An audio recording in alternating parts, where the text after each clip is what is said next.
ಓಂ ಶಾಂತಿ. ಸಾಕಾರ ಮುರಳಿ. ಇಂದಿನ ಡೇಟ್ ಆಗಿದೆ 16/3/26 मीठे बच्चे। तुम्हें सद्गति की सबसे न्यारी मत मिलती है कि देह के सब धर्म त्याग आत्म अभिमानी भव ಮಾಮೇಕಂ ಯಾದ್ ಕರು. ಶಿವಬಾಬಾ ತಿಳಿಸಿದರೆ, ಮಧುರಾದ ಮಕ್ಕಳೇ, ತಮಗೆ ಸದ್ಗತಿಯ ಎಲ್ಲದಕ್ಕಿಂತ ಅತೀತವಾದ ಮತ ಸಿಗತ್ತೆ. ದೇಹದ ಎಲ್ಲ ಧರ್ಮವನ್ನ ತ್ಯಾಗ ಮಾಡಿ ಆತ್ಮ ಅಭಿಮಾನಿ ಭವ, ನನ್ನ ಒಬ್ಬನನ್ನ ನೆನಪು ಮಾಡಿ. ಪ್ರಶ್ನೆ: जो परमात्मा को नाम रूप से न्यारा कहते उनसे तुम कौन सा प्रश्न पूछ सकते? ಯಾರು ಪರಮಾತ್ಮನನ್ನ ನಾಮರೂಪದಿಂದ ಅತೀತ ಅಂತಾರೆ, ಅವರಿಗೆ ತಾವು ಯಾವ ಪ್ರಶ್ನೆಯನ್ನ ಕೇಳಬಹುದು? ಉತ್ತರ ಆಗಿದೆ, उनसे पूछो गीता में जो दिखाते अर्जुन को अखंड ज्योति स्वरूप का साक्षात्कार हुआ, बोला बस करो हम सहन नहीं कर सकते. ಅವರನ್ನ ಕೇಳಿ, ಗೀತೆಯಲ್ಲಿ ಅರ್ಜುನನಿಗೆ ಅಖಂಡ ಜ್ಯೋತಿ ಸ್ವರೂಪ ಸಾಕ್ಷಾತ್ಕಾರ ಆಯಿತು. ಅರ್ಜುನ ಅಂತಾನೆ, ಸಾಕು, ನಾನು ಇನ್ನು ಸಹನೆ ಮಾಡಕ್ಕಾಗಲ್ಲ. तो फिर नाम रूप से न्यारा कैसे हो सकता? ಬಾಬಾ कहते मैं तो तुम्हारा बाप हूं. ಮತ್ತೆ ನಾಮರೂಪದಿಂದ ಅತೀತ ಹೆಂಗಾಗಕ್ ಸಾಧ್ಯ? ತಂದೆ ಅಂತಾರೆ, ನಾನು ನಿಮ್ಮ ತಂದೆಯಾಗಿದ್ದೀನಿ.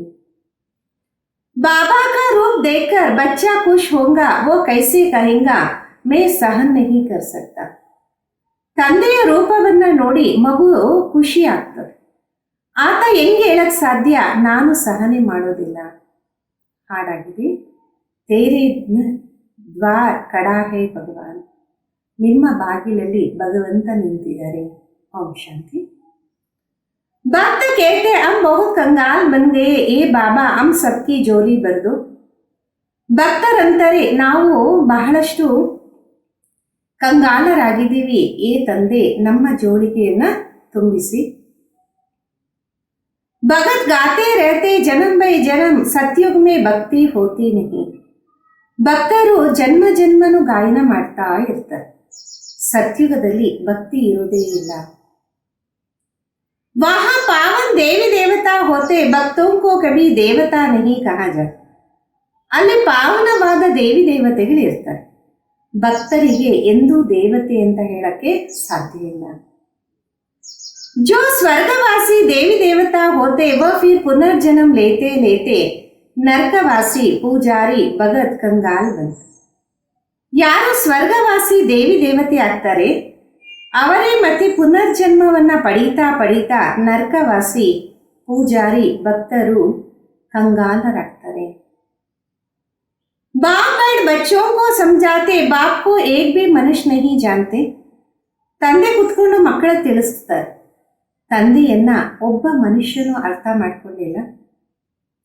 बाप जब आए तब आकर अपना परिचय देवे, भगवान को ही बाबा कहा जाता. ತಂದೆ ಬಂದು ತನ್ನ ಪರಿಚಯವನ್ನ ನೀಡ್ತಾರೆ, ಭಗವಂತನಿಗೆ ತಂದೆ ಅಂತ ಹೇಳಲಾಗುತ್ತೆ. सब भक्तों का एक भगवान है, बाकी सब भगत है. ಎಲ್ಲ ಭಕ್ತರಿಗೆ ಒಬ್ಬ ಭಗವಂತನೇ, ಬಾಕಿ ಎಲ್ಲರೂ ಭಕ್ತರಾಗಿದ್ದಾರೆ. चर्च आदि में जाते तो जरूर भक्त ठहरे, इस समय सब पतित तमो प्रधान है, इसलिए सब पुकारते ये पतित ಪಾವನ್ ಬನಾನಿ ವಾಲೆ ಆವು. ಚರ್ಚ್ ಎಲ್ಲ ಕಡೆ ಹೋಗ್ತಿದ್ದಾರೆ ಅಂದ್ರೆ ಅವರು ಭಕ್ತರೇ ಅಲ್ವಾ? ಈ ಸಮಯದಲ್ಲಿ ಎಲ್ಲರೂ ಪತಿತರು ತಮೋ ಪ್ರಧಾನ ಆಗಿದ್ದಾರೆ, ಅದಕ್ಕೆ ಎಲ್ಲರೂ ಕರೀತಿರ್ತಾರೆ, ಏ ಪತಿತ ಪಾವನ ಬನ್ನಿ. ಏ ಬಾಬಾ ಹಮ್ ಭಕ್ತೋಂ ಕಿ ಜೋಲಿ ಬರ್ದೋ, ಭಕ್ತ ಭಗವಾನ್ ಸೇ ಧನ್ ಮಾಂಗ್. ಏ ತಂದೆ ನಮ್ಮ ಭಕ್ತರಿಗೆ ಜೋಳಿಗೆಯನ್ನು ತುಂಬಿಸಿ. ಭಕ್ತರು ಭಗವಂತನಿಗೆ ಧನವನ್ನ ಬೇಡ್ತಾರೆ. तुम बच्चे क्या मांगते हो? तुम कहते हो बाबा हमको स्वर्ग का मालिक बनाओ. ತಾವು ಮಕ್ಕಳು ಏನ್ ಬೇಡ್ತೀರಾ? ತಾವು ಅಂತೀರಾ, ಏ ಬಾಬಾ ನಮ್ಮನ್ನ ಸ್ವರ್ಗದ ಮಾಲೀಕರಾಗಿ ಮಾಡಿ. वहां तो अथा धन होता, हीरे जवाहरातों के महल हो. ಅಲ್ಲಿ ಲೆಕ್ಕ ಇಲ್ಲದಷ್ಟು ಧನ ಇರುತ್ತೆ, ವಜ್ರ ವೈಡೂರ್ಯದ ಮಹಲ್ ಇರುತ್ತೆ. अभी तुम जानते हो हम भगवान द्वारा राजाई का वर्षा पारे, ये सच्ची गीता है. ಈಗ ನಿಮಗೆ ಗೊತ್ತಿದೆ, ನಾವು ಭಗವಂತನ ಮುಖಾಂತರ ಸತ್ಯವಾದ ರಾಜ್ಯವನ್ನು ಪಡಿತೀವಿ. ಇದು ಸತ್ಯವಾದ ಗೀತೆಯಾಗಿದೆ. ये गीता नहीं वो तो पुस्तक आदि ಭಕ್ತಿ ಮಾರ್ಗ के लिए बनाया. ಆ ಗೀತೆ ಅಲ್ಲ, ಆ ಪುಸ್ತಕಗಳನ್ನ ಭಕ್ತಿ ಮಾರ್ಗಕ್ಕೋಸ್ಕರ ಮಾಡಲಾಗಿದೆ.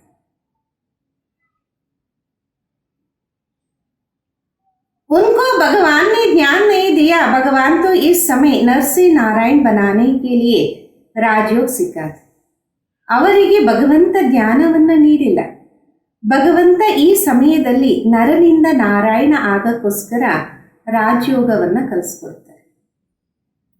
ರಾಜಾ ಕೆ ಸಾಥ್ ಪ್ರಜಾ ಭಿ ಜರೂರ್ ಚಾಹಿಯೆ.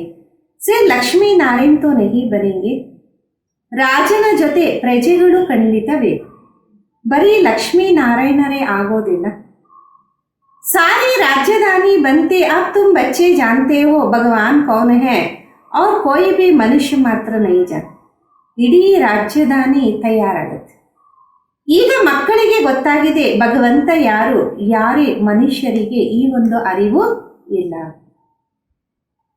बाबा कहते तुम कहते हो ओ गॉड फादर, तो बताओ तुम्हारे गॉड फादर का नाम, रूप, देश, काल क्या है?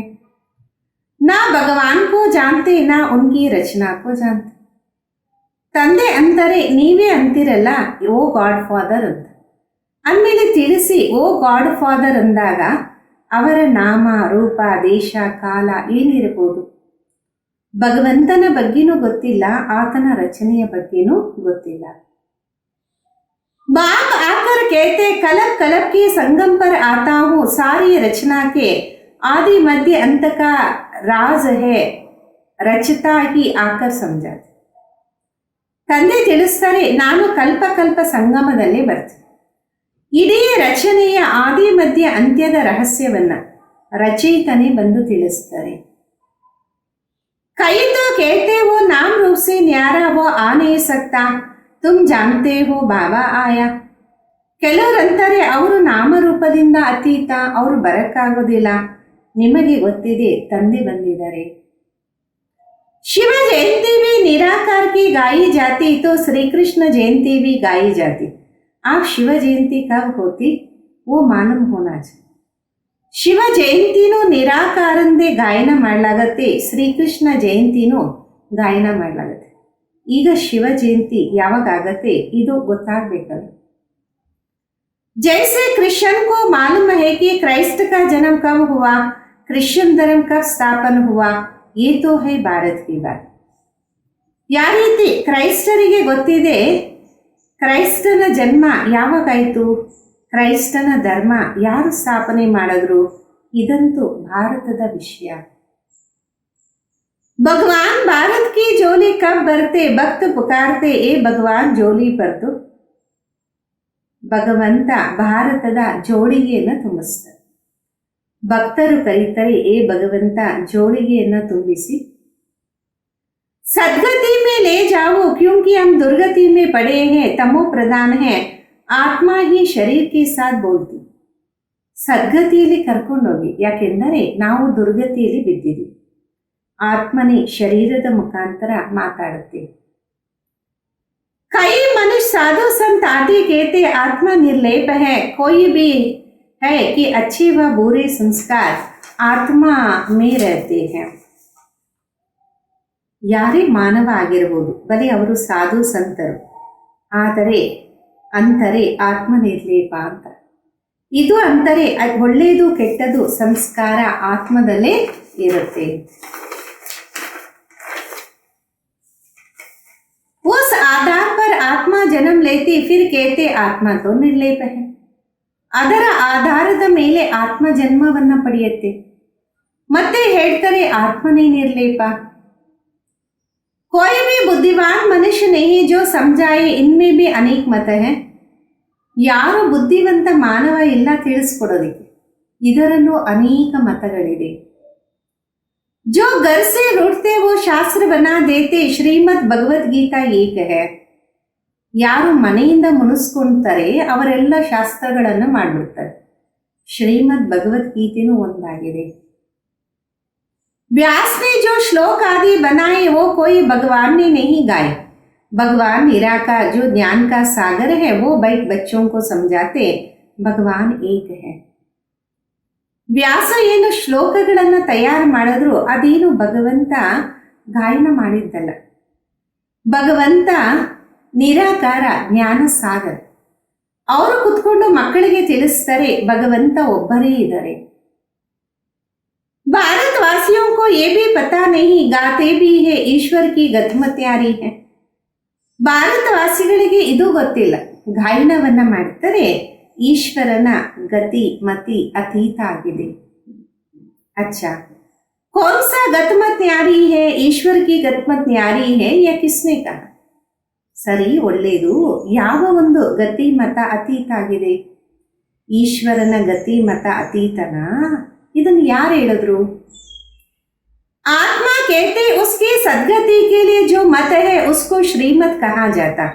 कलब कलब तुमको आकर समझाया जाता मनमना. ಆತ್ಮನೇ ಅನ್ನತ್ತೆ ಆತ್ಮದ ಸದ್ಗತಿಗೋಸ್ಕರ ಏನು ಮತವನ್ನು ನೀಡಲಾಗತ್ತೆ ಅದಕ್ಕೆ ಶ್ರೀಮತ ಅಂತಾರೆ. ಕಲ್ಪ ಕಲ್ಪ ನಿಮಗೆ ಬಂದು ತಿಳಿಸಲಾಗತ್ತೆ ಮನ್ಮನಾಭವ. देह के सब धर्म त्याग आत्मा अभिमानी बनो मामेकम याद करो. ದೇಹದ ಎಲ್ಲಾ ಧರ್ಮಗಳನ್ನ ತ್ಯಾಗ ಮಾಡಿ ಆತ್ಮ ಅಭಿಮಾನಿ ಭವ, ನನ್ನ ಒಬ್ಬನನ್ನ ನೆನಪು ಮಾಡಿ. आप तुम मनुष्य से देवता बन रहे हो, इस राज्यों की एम ऑब्जेक्ट भी है लक्ष्मी नारायण बन. ಈಗ ತಾವು ಮನುಷ್ಯರಿಂದ ದೇವತೆ ಆಗ್ತಿದ್ದೀರ. ಈ ರಾಜಯೋಗದ ಲಕ್ಷ್ಯ ಆಗಿದೆ ಲಕ್ಷ್ಮೀ ನಾರಾಯಣ ಆಗುವಂಥದ್ದು. पढ़ाई से कोई राजा बनते नहीं, कोई ऐसा स्कूल नहीं है. ವಿದ್ಯೆಯಿಂದ ಯಾರು ರಾಜ ಆಗಲ್ಲ, ಅಂತಹ ಸ್ಕೂಲು ಇಲ್ಲಿವರೆಗೂ ಇಲ್ಲ. गीता में भी है तुम बच्चों को राजयोग सिखाता हूँ, आता भी तब हूँ जब कोई भी राजा का राज्य नहीं होता. ಗೀತೆಯಲ್ಲೂ ಇದೆ, ತಾವು ಮಕ್ಕಳಿಗೆ ರಾಜಯೋಗವನ್ನು ಕಲಿಸ್ಕೊಡ್ತೀವಿ. ಬರೋದು ಸಹ ಆವಾಗ ಯಾವಾಗ ಯಾರದೇ ಎಲ್ಲಿ ಸಹ ರಾಜ್ಯನ ರಾಜ್ಯ ಇರಲ್ಲ. मुझे एक भी मनुष्य बिल्कुल नहीं जानते. बाबा कहते तुम बच्चों ने इतना बड़ा लिंग जो बनाया वो मेरा कोई रूप नहीं है. ಒಬ್ಬ ಮನುಷ್ಯನಿಗೂ ಬಿಲ್ಕುಲ್ ತಂದೆಯ ಬಗ್ಗೆ ಗೊತ್ತಿಲ್ಲ. ತಂದೆ ತಿಳಿಸ್ತಾರೆ, ಮಕ್ಕಳೇ ನನ್ನದು ಎಷ್ಟು ದೊಡ್ಡ ಲಿಂಗವನ್ನ ಮಾಡಿದ್ದೀರ, ನಾನು ಅಷ್ಟು ದೊಡ್ಡ ರೂಪ ಅಂತೂ ಅಲ್ಲವೇ ಅಲ್ಲ. मनुष्य कह देते अखंड ज्योति रूप परमात्मा तेजोमय. अर्जुन ने देखकर कहा बस करो मैं सहन नहीं कर सकता. ಮನುಷ್ಯರಂತಾರೆ ಅಖಂಡ ಜ್ಯೋತಿ ಸ್ವರೂಪ ತೇಜೋಮಯ ಅಂತ. ಅರ್ಜುನನು ನೋಡ್ದ, ಹೇಳ್ದ ಸಾಕು, ನಾನು ಇನ್ನು ಸಹನೆ ಮಾಡಕ್ಕಾಗಲ್ಲ. अरे बच्चा बाप का रूप देख सहन ना कर सके ऐसे कोई हो सकता? बच्चा तो बाप को देख खुश होगा ना. ಅರೆ ಮಕ್ಕಳು ತಂದೆಯ ರೂಪವನ್ನ ನೋಡಿ ಸಹನೆ ಮಾಡಕ್ಕಾಗಲ್ಲ, ಈ ರೀತಿ ಏನಾದರೂ ಹೇಳಕ್ ಸಾಧ್ಯನಾ? ಮಕ್ಕಳಂತೂ ತಂದೆಯನ್ನ ನೋಡಿ ಸಂತೋಷ ಪಡ್ತಾರೆ. बाप कहते मेरा कोई ऐसा रूप थोड़ा ही है, मैं ही परम पिता अर्थात परे ते परे रहने वाला परम ಆತ್ಮ ಮಾನಾ ಪರಮಾತ್ಮ. ತಂದೆ ಅಂತಾರೆ ನನ್ನದೇನಾದ್ರೂ ಈ ರೀತಿ ರೂಪ ಇದೆಯಾ? ನಾನಂತೂ ಪರಂಪಿತ ಅಂದರೆ ಬಹಳ ದೂರದಲ್ಲಿ ಇರುವಂತಹ ಪರಮ ಆತ್ಮ ಅಂದ್ರೆ ಪರಮಾತ್ಮನಾಗಿದ್ದೀನಿ. फिर गाते हैं परमात्मा मनुष्य सृष्टि का बीज रूप है, उनकी भगत महिमा करते. ಮತ್ತೆ ಗಾಯನ ಮಾಡ್ತಾರೆ, ಪರಮಾತ್ಮ ಮನುಷ್ಯ ಸೃಷ್ಟಿಯ ಬೀಜ ರೂಪ, ಅವರ ಭಕ್ತರು ಮಹಿಮೆಯನ್ನ ಮಾಡ್ತಾರೆ. सत्युग त्रेता में कोई महिमा करते क्योंकि वहां तो है सुख. गाते भी है दुख में सिमरन सब करे, सुख में करे ना कोई.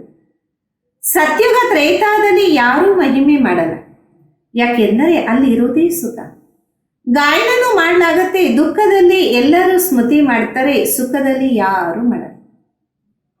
इसका भी अर्थ नहीं समझते है ना. ಇದರ ಅರ್ಥವನ್ನು ತಿಳ್ಕೊಂಡಿಲ್ವಲ್ಲ. तोते की माफिक सब कहते रहते सुख कब होता दुख कब होता, भारत की तो बात है. ಗಿಣಿಯ ಸಮಾನ ಎಲ್ಲರೂ ಅಂತ ಇರ್ತಾರೆ, ಸುಖ ಯಾವಾಗತ್ತೆ, ದುಃಖ ಯಾವಾಗತ್ತೆ, ಭಾರತದ ಮಾತಾಗಿದೆ ಅಲ್ಲ. 5000 वर्ष पहले भारत था, फिर त्रेता में 2 कला कम हुई, सत्युग त्रेता में दुख का नाम नहीं रहता, ಐಹಿ ಸುಖದ. 5000 ವರ್ಷದ ಹಿಂದೆ ಸ್ವರ್ಗ ಇತ್ತು ಮತ್ತು ತ್ರೇತಾದಲ್ಲಿ 2 ಕಲೆಗಳು ಕಡಿಮೆಯಾಗುತ್ತೆ. ಸತ್ಯುಗ ತ್ರೇತಾದಲ್ಲಿ ದುಃಖದ ಹೆಸರೇ ಇರೋದಿಲ್ಲ. ಸುಖಧಾಮ ಅಲ್ವಾ. स्वर्ग कहने से मुख मीठा होता, हेवन में फिर दुख कहाँ से आया, कहते कि वहां भी कंस जरासंधि आदि थे, परंतु ये हो नहीं सकता. ಸ್ವರ್ಗ ಅಂತ ಹೇಳಿದಾಗೆ ಬಾಯಿ ಸಿಹಿ ಆಗ್ಬಿಡುತ್ತೆ. ಸ್ವರ್ಗ ಹೆವೆನ್ ನಲ್ಲಿ ದುಃಖ ಎಲ್ಲಿಂದ ಬರಕ್ ಸಾಧ್ಯ ಅಂತಾರೆ. ಅಲ್ಲೂ ಸಹ ಕಂಸ, ಜರಾಸಂಧ ಇವರೆಲ್ಲರೂ ಇದ್ರು. ಆದರೆ ಆ ರೀತಿ ಆಗೋದಕ್ಕೆ ಸಾಧ್ಯನೇ ಇಲ್ಲ. भक्त समझते कि हम 9 भक्ति करते तो दीदार होता, दीदार होना गोया हमको भगवान मिल. ಭಕ್ತರು ಅನ್ಕೊಂಡರೆ ನಾವು 9 ಭಕ್ತಿ ಮಾಡಿದಾಗ ನಮಗೆ ಸಾಕ್ಷಾತ್ಕಾರ ಆಗತ್ತೆ. ಸಾಕ್ಷಾತ್ಕಾರ ಆಯಿತು ಅಂದ್ರೆ ನಮಗೆ ಭಗವಂತ ಸಿಕ್ಕಿದ್ರು. लक्ष्मी की पूजा की, उनका दर्शन हुआ, बस हम तो पार गए, इसमें ही खुश हो जाते, परंतु है कुछ नहीं. ಲಕ್ಷ್ಮಿಯ ಪೂಜೆ ಮಾಡ್ತಾರೆ, ಅವರ ದರ್ಶನ ಆಯಿತು, ಅಷ್ಟೇ ಪಾರಾಗ್ಬಿಟ್ವಿ, ಇದರಲ್ಲಿ ಖುಷ್ ಆಗ್ಬಿಡ್ತಾರೆ. ಆದರೆ ಅದರಲ್ಲಿ ಏನೂ ಇಲ್ಲ. ಅಲ್ಪ ಕಾಲಕ್ಕೆ ಸುಖ ಮಿಲ್ತಾ, ದರ್ಶನ ಹುವ ಕಲಾಸ್. ಅಲ್ಪ ಕಾಲಕ್ಕೋಸ್ಕರ ಸುಖ ಸಿಗುತ್ತೆ, ದರ್ಶನ ಆಯಿತು, ಸಮಾಪ್ತಿ. ऐसे तो नहीं, मुक्ति जीवन मुक्ति को पा लिया, कुछ भी नहीं. बाबा ने सीढ़ी पर समझाया, भारत ऊंचते ऊंचता. ಆ ರೀತಿ ಅಲ್ಲ, ಮುಕ್ತಿ ಜೀವನ್ ಮುಕ್ತಿಯನ್ನ ಪಡೆದ್ರು, ಏನೂ ಇಲ್ಲ. ಬಾಬಾ ಮೆಟ್ಲ ಚಿತ್ರದ ಬಗ್ಗೆ ತಿಳಿಸ್ಕೊಟ್ರು. ಭಾರತ ಶ್ರೇಷ್ಠಕ್ಕಿಂತ ಶ್ರೇಷ್ಠ ಆಗಿತ್ತು. ಭಗವಾನ್ ಮೇ ಊಂಚತೆ ಊಂಚ ಹೈ, ಭಾರತ್ ಮೇ ಊಂಚತೆ ಊಂಚ ವರ್ಷಾ ಹೈ, ಇನ್ ಲಕ್ಷ್ಮೀ ನಾರಾಯಣ್ ಕಾ. ಭಗವಂತ ಶ್ರೇಷ್ಠಕ್ಕಿಂತ ಶ್ರೇಷ್ಠ ಆಗಿದೆ. ಭಗವಂತ ಶ್ರೇಷ್ಠಕ್ಕಿಂತ ಶ್ರೇಷ್ಠ ಆಸ್ತಿ ಆಗಿದೆ ಈ ಲಕ್ಷ್ಮೀ ನಾರಾಯಣದು. जब स्वर्ग था सतो प्रधान थे, फिर कलयुग अंत में सब तमो प्रधान होते, पुकारते हैं हम बिल्कुल पतित हो गए. ಯಾವಾಗ ಸ್ವರ್ಗ ಇತ್ತು ಸತೋ ಪ್ರಧಾನ ಆಗಿದ್ದು, ಮತ್ತೆ ಕಲಿಯುಗ ಅಂತ್ಯದಲ್ಲಿ ಎಲ್ಲರೂ ತಮೋ ಪ್ರಧಾನ ಆಗಿದ್ದು. ಕರೀತಾರೆ, ನಾವು ಬಿಲ್ಕುಲ್ ಪತಿತರಾಗ್ಬಿಟ್ಟಿದ್ದೀವಿ. बाबा कहते मैं कलप के संगम पर आता हूँ तुमको राजयोग सिखाने, मैं जो हूँ जैसा हूँ मुझे यथार्थ प्रीति कोई नहीं जान. ತಂದೆ ಅಂತಾರೆ, ಕಲ್ಪದ ಸಂಗಮದಲ್ಲಿ ನಾನು ಬರ್ತೀನಿ, ಬಂದು ತಮಗೆ ರಾಜಯೋಗವನ್ನ ಕಲಿಸ್ಕೊಡ್ತೀನಿ. ನಾನು ಹೆಂಗಿದ್ದೀನಿ, ಯಾವ ರೀತಿ ಇದ್ದೀನಿ, ನನ್ನನ್ನ ಯಥಾರ್ಥವಾಗಿ ಯಾರೂ ಅರ್ಥ ಮಾಡ್ಕೊಂಡಿಲ್ಲ. तुम्हारे में भी नंबरवार पुरुषार्थ अनुसार जानते, सीडी वाला ಚಿತ್ರ ದಿಕ್ಕಾಯ. ನಿಮ್ಮಲ್ಲೂ ಸಹ ನಂಬರ್ವಾರ್ ಪುರುಷಾರ್ಥ ಅನುಸಾರ ತಿಳ್ಕೊಂಡಿದ್ದಾರೆ. ಮೆಟ್ಲು ಚಿತ್ರವನ್ನ ತೋರಿಸುದು. ये भारत की सीढ़ी है, भारत में देवी देवता धर्म थे. ಇದು ಭಾರತದ ಮೆಟ್ಲಾಗಿದೆ. ಸತ್ಯುಗದಲ್ಲಿ ದೇವಿ ದೇವತೆಗಳಿದ್ದರು. 5000 वर्ष पहले भारत ऐसा था, लाखों शास्त्रों में लाखों वर्ष का कल्प दिखा दी. 5000 ವರ್ಷದ ಹಿಂದೆ ಭಾರತ ಹಿಂಗಿತ್ತು. ಶಾಸ್ತ್ರದಲ್ಲಿ ಲಕ್ಷಾಂತರ ವರ್ಷ ಕಲ್ಪ ಅಂತ ಬರೆದಿದೆ. बाप कहते कि लाखों वर्ष का नहीं, कल्प 5000 वर्ष का है. सत्युग त्रेता नई दुनिया, ದ್ವಾಪರ ಕಲಿಯುಗ ಪುರಾಣಿ ದುನಿಯಾ. ತಂದೆ ಅಂತಾರೆ, ಲಕ್ಷಾಂತರ ವರ್ಷ ಅಲ್ಲ, ಕಲ್ಪದ ಆಯುಷ್ಯು 5000 ವರ್ಷ ಆಗಿದೆ. ಸತ್ಯುಗ ತ್ರೇತ ಹೊಸ ಪ್ರಪಂಚ, ದ್ವಾಪರ ಕಲಿಯುಗ ಹಳಿ ಪ್ರಪಂಚ ಆಗಿದೆ. आधा आधा होता है ना, नई दुनिया में तुम भारतवासी थे. बाबा समझाते, मीठे मीठे बच्चे, अभी तुम अपने जन्मों को जानते हो, बाकी और कोई रथ आदि की बात नहीं. ಹೊಸ ಪ್ರಪಂಚದಲ್ಲಿ ತಾವು ಭಾರತವಾಸಿಗಳೇ ಇರ್ತೀರ. ತಂದೆ ತಿಳಿಸ್ಕೊಡ್ತಾರೆ, ಮಧುರಾತಿ ಮಧುರ ಮಕ್ಕಳೇ, ಈಗ ತಮಗೆ ತಮ್ಮ ಜನ್ಮಗಳ ಅರಿವಿದೆ, ಬಾಕಿ ರಥ ಅನ್ನುವ ಮಾತು ಇಲ್ಲ. श्री कृष्ण तो सत्युग का प्रिंस था, श्री कृष्ण का वो रूप सिवाय दिव्य दृष्टि के देखा नहीं जा सकता. ಶ್ರೀ ಕೃಷ್ಣ ಸತ್ಯುಗದ ರಾಜಕುಮಾರ. ಶ್ರೀಕೃಷ್ಣನ ರೂಪ ದಿವ್ಯ ದೃಷ್ಟಿ ಬಿಟ್ಟು ಮತ್ತೆ ನೋಡಕ್ ಸಾಧ್ಯ ಇಲ್ಲ. ये चैतन्य रूप से तो सतयुग में थे, फिर कब ये रूप मिल नहीं सकता, फिर तो नाम रूप देश काल बदल जाता है. ಇವರು ಚೈತನ್ಯ ರೂಪದಲ್ಲಿದ್ರು, ಅದಕ್ಕೆ ಕಲಿಯುಗದಿಂದ ಮತ್ತೆ ಇವರು ಚೈತನ್ಯ ರೂಪದಲ್ಲಿದ್ರು, ಸತ್ಯುಗದಲ್ಲಿದ್ರು. ಆ ರೂಪ ಮತ್ತೆ ಸಿಗೋದಿಕ್ಕೆ ಸಾಧ್ಯ ಇಲ್ಲ. ಮತ್ತೆ ನಾಮ ರೂಪ ದೇಶ ಕಾಲ ಎಲ್ಲ ಪರಿವರ್ತನೆ ಆಗ್ಬಿಡತ್ತೆ. 84 जन्म लेते, 84 जन्म में 84 माँ बाप मिलते हैं ना. 84 ಜನ್ಮ ಪಡೀತಾರೆ. 84 ಜನ್ಮದಲ್ಲಿ 84 ತಂದೆ ತಾಯಿ ಸಿಗ್ತಾರಲ್ಲ. भिन्न भिन्न नाम रूप ऑक्यूपेशन होता, अब ये भारत की ही तो सीढ़ी है. ಭಿನ್ನ ಭಿನ್ನ ನಾಮ ರೂಪ ಕರ್ತವ್ಯ ಆಗುತ್ತೆ. ಈಗಂತೂ ಇದು ಭಾರತದ ಮೆಟ್ಲಾಗಿದೆ. तुम हो अभी ब्राह्मण कुल भूषण, बाबा ने कल्प पहले भी आकर तुमको देवी देवता बनाया. ನೀವಂತೂ ಈಗ ಬ್ರಾಹ್ಮಣ ಕುಲಭೂಷಣರಾಗಿದ್ದೀರಿ. ತಂದೆ ಕಲ್ಪದ ಹಿಂದೆನೂ ಬಂದು ತಮಗೆ ದೇವಿ ದೇವತೆಗಳಾಗಿ ಮಾಡಿದ್ರು. ವಾಹ ತುಮ್ ಸರ್ವೋತ್ತಮ ಕರ್ಮ ಕರ್ತೆ थे, ತುಮ್ ಸದಾ ಸುಖಿ थे. 21 ಜನ ಅಲ್ಲಿ ತಾವು ಸರ್ವೋತ್ತಮ ಕರ್ಮವನ್ನ ಮಾಡ್ತಿದ್ರಿ, ತಾವು ಸದಾ ಸುಖಿಗಳಾಗಿದ್ರಿ 21 ಜನ್ಮಕ್ಕೋಸ್ಕರ. फिर तुमको इस दुर्गति में किसने पहुंचाया? मैंने कल्प पहले तुमको दुर्गति दी, फिर 84 जन्म लेते जरूर उतरना. ಮತ್ತೆ ತಮಗೆ ಈ ದುರ್ಗತಿಯಲ್ಲಿ ಯಾರು ಬಂದು ತಲುಪಿಸಿದ್ರು? ನಾನು ಕಲ್ಪದ ಹಿಂದೆ ತಮಗೆ ಸದ್ಗತಿಯನ್ನ ನೀಡಿದ್ದೆ. ಮತ್ತೆ 84 ಜನ್ಮವನ್ನ ಪಡೆದು ಇಳಿಯಲೇಬೇಕು. सूर्यवंशी में 8 जन्म, चंद्रवंशी में 12 जन्म, फिर ऐसे उतरते आए. तुम्ही सो पूज्य देवी देवते, तुम्ही पूजारी पति बन. ಸೂರ್ಯವಂಶದಲ್ಲಿ 8 ಜನ್ಮ, ಚಂದ್ರವಂಶದಲ್ಲಿ 12 ಜನ್ಮ, ಮತ್ತೆ ಈ ರೀತಿ ಇಳಿತಾ ಬಂದ್ರಿ. ನೀವೇ ಪೂಜ್ಯ ದೇವಿ ದೇವತೆಗಳಾಗಿದ್ರೆ ಈಗ ಪೂಜಾರಿ ಪತಿತರಾಗಿದ್ದೀರಾ. भारत अब कंगाल है, भगवान वाच तुम जो 100% पवित्रता और सैल्वेंट एवर हेल्दी वेल्दी थे, कोई रोग दुख की बात नहीं था, सुख था. ಭಾರತ ಇವತ್ತು ಕಂಗಾಲಾಗಿದೆ, ಅಂದ್ರೆ ಏನೂ ಇಲ್ಲದೆ ಆಗ್ಬಿಟ್ಟಿದೆ. ಭಗವಂತನ ಮಹಾವಾಕ್ಯ. ನೀವೇ 100% ಪವಿತ್ರತೆ, ಸಾಲ್ವೆಂಟ್, ಆರೋಗ್ಯವಂತರು, ಐಶ್ವರ್ಯವಂತರಾಗಿದ್ರು. ಅಲ್ಲಿ ಎಂಥದೇ ದುಃಖ ಅನಾರೋಗ್ಯದ ಮಾತಿರ್ಲಿಲ್ಲ, ಸುಖಧಾಮ ಆಗಿದೆಯಲ್ಲ. ಉನ್ಕೋ ಕೇತೆ ಗಾರ್ಡನ್ ಆಫ್ ಅಲ್ಲಾ, ಅಲ್ಲಾನೇ ಬಗೀಚಾ ಸ್ಥಾಪನ್ ಕಿಯಾನ. ಅದಕ್ಕೆ ಚಿನ್ನದ ಭಗವಂತನ ತೋಟ ಅಂತಾರೆ. ಭಗವಂತ ಅಲ್ಲ ತೋಟವನ್ನ ಸ್ಥಾಪನೆ ಮಾಡಿದ್ರು. ಜೋ ದೇವಿ ದೇವತಾ ಥೇ ವೋ ಅಬ್ ಕಾಂಟೆ ಬನ್ ಗಯೆ, ಅಬ್ ಜಂಗಲ್ ಬನ್ ಗಯೆ. ಯಾರು ದೇವಿ ದೇವತೆ ಆಗಿದ್ರು ಅವರೇ ಮುಳ್ಳಾಗ್ಬಿಟ್ರು, ಇವಾಗ ಮತ್ತೆ ಕಾಡಾಗ್ಬಿಟ್ಟಿದೆ.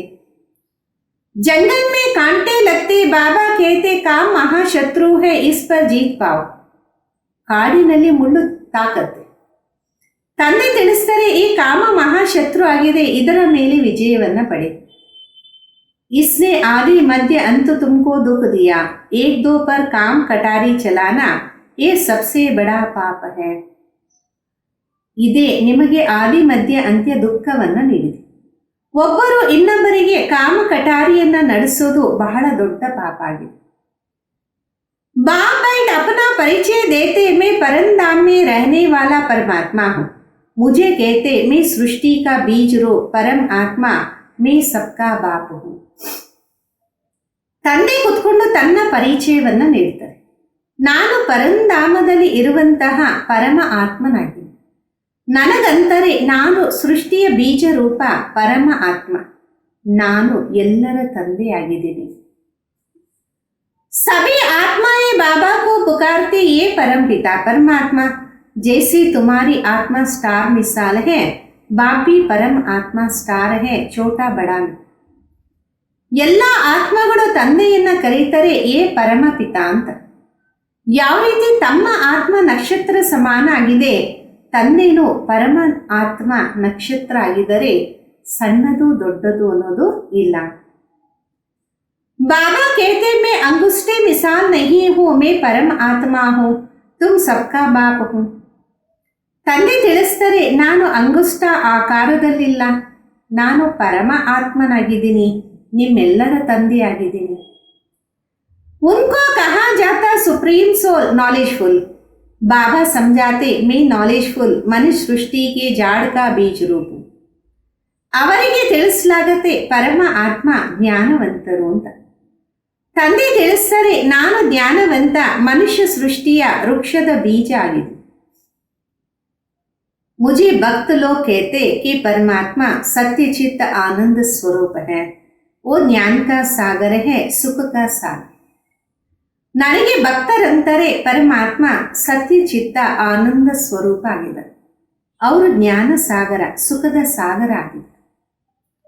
महिमा कितने हैं अगर नाम रूप देश काल नहीं तो पुकारेंगे किसको. ಮಹಿಮೆ ಎಷ್ಟೊಂದಿದೆ, ನಾಮರೂಪ ದೇಶ ಕಾಲ ಇಲ್ಲ ಅಂದ್ರೆ ಯಾರನ್ನು ಕರೆಯೋದು. साधु संत आदि सब तुमको भक्ति मार्ग के शास्त्र सुनाते, मैं तुमको आकर राजयोग सिखाता. ಸಾಧು ಸಂತರೆಲ್ಲರೂ ತಮಗೆ ಭಕ್ತಿ ಮಾರ್ಗದ ಶಾಸ್ತ್ರವನ್ನ ತಿಳಿಸ್ತಾರೆ, ನಾನು ತಮಗೆ ಬಂದು ರಾಜಯೋಗವನ್ನ ಕಲಿಸ್ಕೊಡ್ತೀನಿ.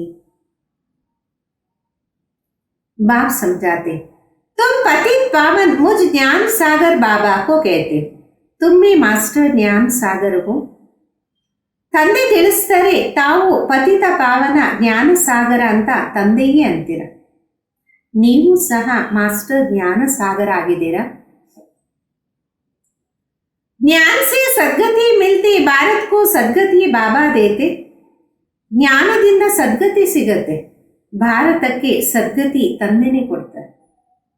सर्व का सदगति दाता एक सर्व की दुर्गति फिर कौन करता रावण. ಸರ್ವರ ಸದ್ಗತಿ ದಾತ ಒಬ್ಬರೇ, ಸರ್ವರ ದುರ್ಗತಿ ಯಾರು ಮಾಡ್ತಾರೆ, ರಾವಣ. आप तुमको ये कौन समझा रहे हैं, ये है ಪರಮಾತ್ಮ. ಈಗ ತಮಗೆ ಯಾರು ತಿಳಿಸ್ಕೊಡ್ತಿದ್ದಾರೆ, ಇವರಾಗಿದ್ದಾರೆ ಪರಮ ಆತ್ಮ. आत्मा में एक स्टार मिसाल अति सूक्ष्म है, परमात्मा भी ड्रामा में पार्ट बजा. ಆತ್ಮ ಒಂದು ನಕ್ಷತ್ರ ಸಮಾನ ಅತಿ ಸೂಕ್ಷ್ಮ, ಪರಮಾತ್ಮನು ಡ್ರಾಮಾದಲ್ಲಿ ಪಾತ್ರವನ್ನ ಅಭಿನಯ ಮಾಡ್ತಾನೆ. ಕ್ರಿಯೇಟರ್, ಡೈರೆಕ್ಟರ್, ಮುಖ್ಯ ಆಕ್ಟರ್ है.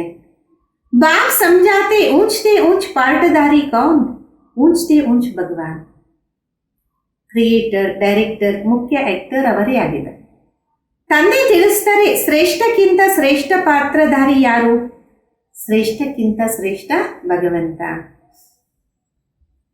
जिसके साथ तुम आत्माएं बच्चे सब रहते हो, कहते भी हैं कि परमात्मा सबको बेचने वाला. ಅವರ ಜೊತೆಯಲ್ಲಿ ತಾವು ಆತ್ಮಗಳು ಮಕ್ಕಳು ಇರ್ತಿದ್ರಿ ಅಂತಾರೆ, ಪರಮಾತ್ಮ ಎಲ್ಲರನ್ನ ಕಳಿಸ್ತಾರೆ. ये भी समझने की बात है, ड्रामा तो अनादि बात है, अनादि हुआ ना. ಇದು ಸಹ ಅರ್ಥ ಮಾಡಿಕೊಳ್ಳುವ ವಿಷಯ, ಡ್ರಾಮಾ ಅಂತೂ ಅನಾದಿ ಆಗಿದೆ ಅಲ್ಲ. बाप कहते, मुझे तुम कहते हो ज्ञान का सागर, सारी सृष्टि के आदि मध्य अंत को जानने वाला. अभी ये जो शास्त्र आदि पढ़े इसको बाप जानते. ತಂದೆ ಅಂತಾರೆ, ನೀವು ನನ್ನನ್ನಂತೀರಾ ಜ್ಞಾನ ಸಾಗರ, ಇಡೀ ಸೃಷ್ಟಿಯ ಆದಿ ಮಧ್ಯ ಅಂತ್ಯವನ್ನ ತಿಳ್ಕೊಂಡಿರೋರು ಅಂತ. ಇವಾಗ ಈ ಶಾಸ್ತ್ರಗಳೆಲ್ಲ ಏನು ಓದಿದ್ದೀರಾ, ಇದು ತಂದೆಗೆ ಗೊತ್ತಿದೆ. बाबा कहते, मैं प्रजापिता ब्रह्मा के द्वारा सभी शास्त्रों का सार आकर बताता. दिखाते हैं विष्णु की नाभि से ब्रह्मा निकला. ತಂದೆ ಅಂತಾರೆ, ನಾನು ಪ್ರಜಾಪಿತ ಬ್ರಹ್ಮನ ಮುಖಾಂತರ ಎಲ್ಲಾ ಶಾಸ್ತ್ರಗಳ ಸಾರವನ್ನು ಬಂದು ತಿಳಿಸ್ತೀನಿ. ತೋರಿಸ್ತಾರೆ, ವಿಷ್ಣುವಿನ ನಾಭಿಯಿಂದ ಬ್ರಹ್ಮ ಬಂದ್ರು. तो कहाँ निकला मनुष्य तो जरूर यहाँ ही होगा ना. इनकी नाभि से ब्रह्मा निकला, फिर भगवान ने बैठ इनके द्वारा सभी वेदों शास्त्रों का सार सुना. ಅಂದಮೇಲೆ ಎಲ್ಲಿ ಬಂದ್ರು, ಮನುಷ್ಯರಂತೂ ಇಲ್ಲೇ ಇರಬೇಕಲ್ಲ.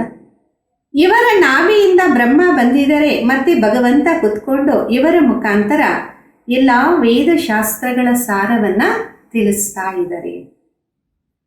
अपना में नाम रूप देश काल समझाया. मनुष्य सृष्टि का बीज रूप है ना. ತನ್ನ ನಾಮ ರೂಪ ದೇಶ ಕಾಲ ಎಲ್ಲವನ್ನ ತಿಳಿಸಿದ. ಮನುಷ್ಯ ಸೃಷ್ಟಿಯ ಬೀಜ ರೂಪ ಅಲ್ವಾ. इस वृक्ष की उत्पत्ति पालना विनाश कैसे होता ये कोई भी नहीं जानते. ಈ ವೃಕ್ಷದ ಉತ್ಪತ್ತಿ ಪಾಲನೆ ವಿನಾಶ ಯಾವ ರೀತಿ ಆಗತ್ತೆ ಯಾರಿಗೂ ಗೊತ್ತಿಲ್ಲ. इसको वैरायटी झाड़ कहा जाता. सभी नंबरवार अपने समय पर आते. ಇದಕ್ಕೆ ವೆರೈಟಿ ವೃಕ್ಷ ಅಂತ ಹೇಳಬಹುದು. ಎಲ್ಲರೂ ನಂಬರ್ವಾರ್ ತಮ್ಮ ಸಮಯದಲ್ಲಿ ಬರ್ತಾರೆ. पहले नंबर में देवी देवता धर्म की स्थापना कराता हूँ जबकि वो धर्म है ही नहीं. बाबा कहते कितनी तुच्छ बुद्धि हो गए. ಮೊದಲನೇ ನಂಬರ್ ದೇವಿ ದೇವತಾ ಧರ್ಮದ ಸ್ಥಾಪನೆಯನ್ನ ಮಾಡಿಸ್ತೀನಿ. ಆ ಧರ್ಮ ಈಗಿಲ್ಲ. ತಂದೆ ತಿಳಿಸ್ತಾರೆ ಎಷ್ಟು ತುಚ್ಛ ಬುದ್ಧಿ ಆಗ್ಬಿಟ್ಟಿದಾರಲ್ಲ. देवताओं की लक्ष्मी नारायण की पूजा करते परंतु उनका राज्य सृष्टि पर कब था वो कुछ नहीं जानते. ದೇವತೆಗಳ ಲಕ್ಷ್ಮೀ ನಾರಾಯಣ ಪೂಜೆಯನ್ನ ಮಾಡ್ತಾರೆ, ಆದರೆ ಅವರ ರಾಜ್ಯ ಸೃಷ್ಟಿಯಲ್ಲಿ ಯಾವಾಗಿತ್ತು ಏನು ಗೊತ್ತಿಲ್ಲ. अभी भारत का वो देवी देवता धर्म नहीं है सिर्फ चित्र है. ಈಗಂತೂ ಆ ಭಾರತದ ದೇವಿ ದೇವತಾ ಧರ್ಮ ಅಂತೂ ಇಲ್ಲವೇ ಇಲ್ಲ, ಚಿತ್ರ ಮಾತ್ರ ಮಿಕ್ಕಿದೆ. अच्छा, मीठे मीठे सिखिलदे बच्चों प्रति माता पिता बाप दादा का याद प्यार और गुड मॉर्निंग. रूहानी बाप की रूहानी बच्चों को नमस्ते. आम रूहानी बच्चों की रूहानी माता पिता बाप दादा को याद प्यार गुड मॉर्निंग और नमस्ते. धारणेಗೋಸ್ಕರ मुख्य सार ಮೊದಲನೇದು, मास्टर ज्ञान सागर बन पति से पावन बनाने की सेवा कर. ಮಾಸ್ಟರ್ ಜ್ಞಾನ ಸಾಗರರಾಗಿ ಪತಿತರಿಂದ ಪಾವನ ಆಗುವ ಸೇವೆಯನ್ನ ಮಾಡಬೇಕು. बाबा ने जो सब शास्त्रों का सार सुनाया वो बुद्धि में रख सदा हर्षित रहे. ತಂದೆ ಏನು ಎಲ್ಲಾ ಶಾಸ್ತ್ರಗಳ ಸಾರವನ್ನ ತಿಳಿಸಿದ್ರು, ಅದನ್ನ ಬುದ್ಧಿಯಲ್ಲಿ ಇಟ್ಕೊಂಡು ಸದಾ ಹರ್ಷಿತರಾಗಿ ಇರಬೇಕು. ಎರಡನೇದು, एक बाबा की श्रीमत पर पल पल पालना करना है. देह के सब धर्म त्याग आत्म अभिमानी बनने की मेहनत है. ಒಬ್ಬ ತಂದೆಯ ಶ್ರೀಮತದಂತೆ ಪ್ರತಿಯೊಂದು ಕ್ಷಣ ಪಾಲನೆಯನ್ನ ಮಾಡಬೇಕು. ದೇಹದ ಎಲ್ಲಾ ಧರ್ಮವನ್ನ ತ್ಯಾಗ ಮಾಡಿ ಆತ್ಮ ಅಭಿಮಾನಿಯಾಗುವ ಶ್ರಮವನ್ನ ಮಾಡಬೇಕು. ವರದಾನ, विस्तार को सार में समाकर अपनी श्रेष्ठ स्थिति बनाने वाले बाप समान लाइट हाउस भव. ವಿಸ್ತಾರವನ್ನ ಸಾರದಲ್ಲಿ ಸಮಾವೇಶ ಮಾಡಿಕೊಂಡು ತಮ್ಮ ಶ್ರೇಷ್ಠ ಸ್ಥಿತಿಯನ್ನ ಮಾಡಿಕೊಳ್ಳುವಂಥವರು ತಂದೆ ಸಮಾನ ಲೈಟ್ ಮೈಟ್ हाउस भव. बाप समान लाइट माइट हाउस बनने के लिए कोई भी बात देखते सुनते हो तो उसका सार को जानकर एक सेकेंड में समा देने परिवर्तन करने का अभ्यास करो. ತಂದೆ ಸಮಾನ ಲೈಟ್ ಮೈಟ್ ಹೌಸ್ ಆಗಕ್ಕೋಸ್ಕರ ಯಾವುದೇ ಮಾತನ್ನ ನೋಡಿದಾಗ ಕೇಳಿದಾಗ ಅದರ ಸಾರವನ್ನ ತಿಳ್ಕೊಂಡು ಒಂದು ಸೆಕೆಂಡಲ್ಲಿ ಸಮಾವೇಶ ಮಾಡಿಕೊಳ್ಳಿ, ಅಂದರೆ ಪರಿವರ್ತನೆ ಮಾಡುವ ಅಭ್ಯಾಸವನ್ನ ಮಾಡಿ. क्यों क्या के विस्तार में नहीं जाओ क्योंकि किसी भी बात के विस्तार में जाने से समय और शक्ति व्यर्थ जाए. ಯಾಕೆ ಏನುವ ಅನ್ನುವ ವಿಸ್ತಾರದಲ್ಲಿ ಹೋಗಬೇಕು, ಯಾಕೆಂದರೆ ಯಾವುದೇ ಮಾತಿನ ವಿಸ್ತಾರದಲ್ಲಿ ಹೋಗೋದ್ರಿಂದ ಸಮಯ ಮತ್ತು ಶಕ್ತಿಗಳು ವ್ಯರ್ಥ ಆಗುತ್ತೆ. तो विस्तार को समाकर सार में स्थित होने का अभ्यास करो. इससे अन्य आत्माओं को भी एक सेकंड में सारे ज्ञान का सार अनुभव करा सकते. ವಿಸ್ತಾರವನ್ನ ಸಾರದಲ್ಲಿ ಸ್ಥಿತರಾಗಿ ಮಾಡುವ ಅಭ್ಯಾಸವನ್ನ ಮಾಡಿಕೊಳ್ಳಿ.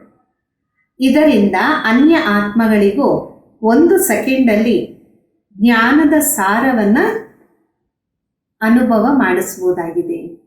ಇಂದಿನ ಸ್ಲೋಗನ್, अपनी वृत्ति को पावरफुल बनावो तो सेवा में वृद्धि स्वतः हो. ತಮ್ಮ ಒಂದು ವೃತ್ತಿಯನ್ನ ಪವರ್ಫುಲ್ ಆಗಿ ಮಾಡಿಕೊಳ್ಳಿ, ಆವಾಗ ಸೇವೆಯಲ್ಲಿ ವೃದ್ಧಿ ಆಗ್ತಾ ಇರುತ್ತೆ. ಅವ್ಯಕ್ತ ಇಶಾರೆ, निश्चय के फाउंडेशन को मजबूत कर सदा निर्भय और निश्चिंत रहो. ನಿಶ್ಚಯದ ಫೌಂಡೇಶನ್ ಅನ್ನ ಗಟ್ಟಿ ಮಾಡಿಕೊಂಡು ಸದಾ ನಿರ್ಭಯ ಮತ್ತೆ ನಿಶ್ಚಿಂತರಾಗಿರಿ. यदि निश्चय रूपे फाउंडेशन पक्का है तो सहज योगी निर्मल स्वभाव, शुभ भावना की वृत्ति और आत्मिक दृष्टि वाले हों. ನಿಶ್ಚಯದ ಫೌಂಡೇಶನ್ ಪಕ್ಕಾ ಇದ್ರೆ ಸಹಜ ಯೋಗಿಗಳು ನಿರ್ಮಲ ಸ್ವಭಾವ, ಶುಭ ಭಾವನೆಯ ವೃತ್ತಿ, ಆತ್ಮಿಕ ದೃಷ್ಟಿ ಉಳ್ಳವರು ಆಗಿರ್ತಾರೆ. चलन और चेहरे से हर समय सफलता की झलक अनुभव होती रहेगी. ನಡತೆ ಮತ್ತು ಮುಖದಲ್ಲಿ ಪ್ರತಿಯೊಂದು ಸಮಯ ಸರಳತೆಯ ಹೊಳಪು ಅನುಭವ ಆಗ್ತಾ ಇರುತ್ತೆ.